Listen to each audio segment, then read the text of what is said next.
上集提到喺 Marrakesh 做咗一條活生生嘅大水魚，今集叻咗啦，冇做到水魚之餘，反而同當地人打成一片。喺出發之前，提醒各位團友要做好防曬嘅準備，帶夠足夠嘅食水。準備好就出發嚕！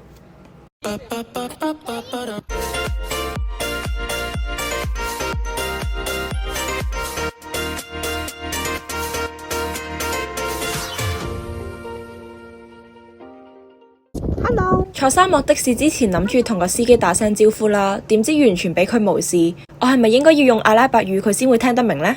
我本身以為我同駱駝打招呼已經夠搞笑啦，點知我前面嗰位特登帶埋頸針過去騎駱駝。點解佢得？大部分裝咗沙漠 tour 嘅團友呢都會戴住頭巾，除咗可以打卡用之外呢，更加重要係我嚟擋沙塵嘅。想嚟呢度旅行嘅人呢，記住做好防曬準備同埋飲夠水，因為呢度最高氣溫係超過攝氏50度，唔係嘅話呢，你就好似我咁曬到變人乾噶啦。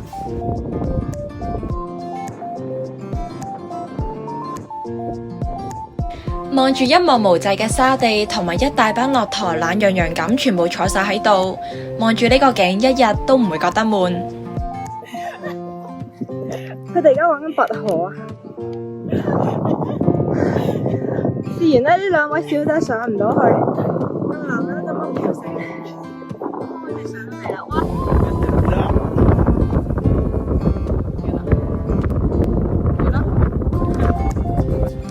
其實喺沙漠上斜真係好困難，基本上每上一步就會褪翻2步落去。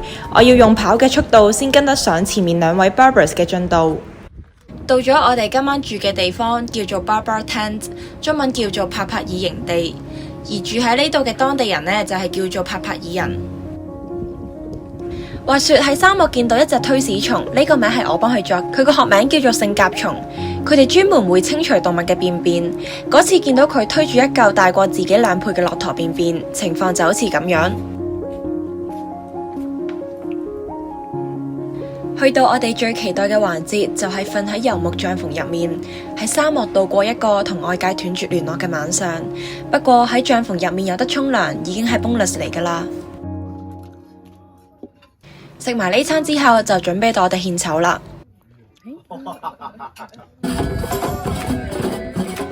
喺場邊齋睇點會夠好玩噶？梗係落場參與埋一份啦。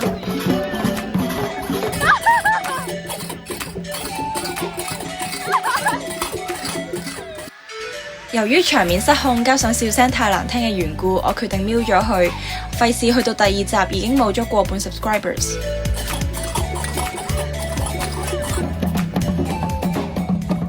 我哋邀請咗一班人同我哋圍爐取暖，一跳呢就跳足5個鐘，真係跳到骨質疏鬆都值得。我哋仲好成功咁搶埋人哋份工嚟做。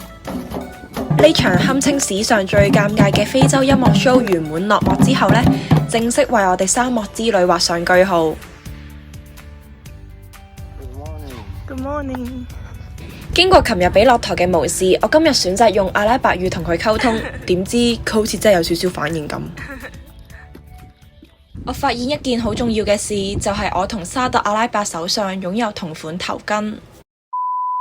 咁人有3急，就去咗附近一間士多揾廁所。呢個時候呢，就見到一隻鹹濕狗匿咗喺女廁入面。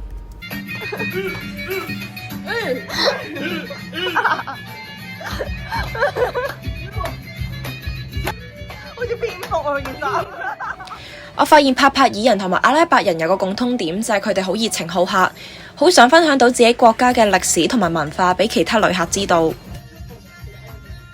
我哋去咗間當地人介紹嘅肉食鋪頭，入面嘅肉呢，全部都係即湯即燒。同場加映，有位獵人呢就示範緊點樣用呢啲打獵槍，而我就係完美展現錯誤嘅示範。離開咗撒哈拉沙漠之後呢，我哋就去緊摩洛哥另一個城市叫做菲斯。咁途中呢，我哋經過一大片平原，見到有好多馬騮仔，咁我哋呢就停車，選擇落去餵佢哋。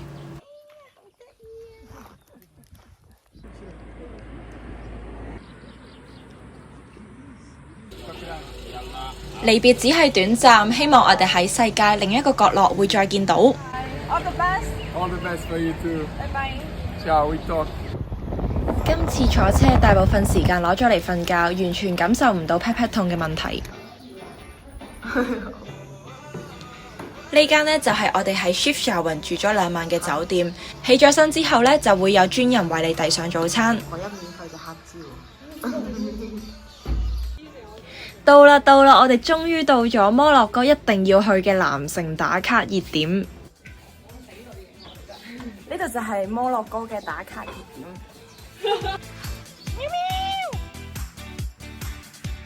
呢條網紅樓梯其實每日都會有人定時嚟打掃，影完相之後最好俾翻少少 tips 當地人。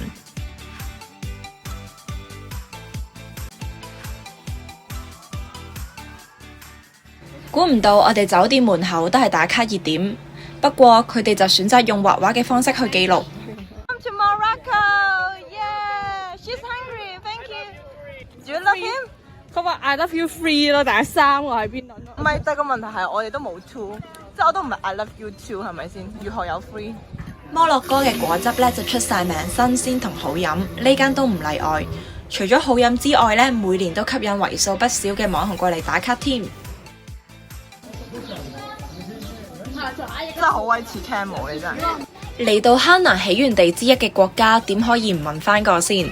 哈娜除咗象徵住權力地位之外呢，亦都有祝福嘅意味。開心嘅時刻過得特別快，又係時候講拜拜嚕。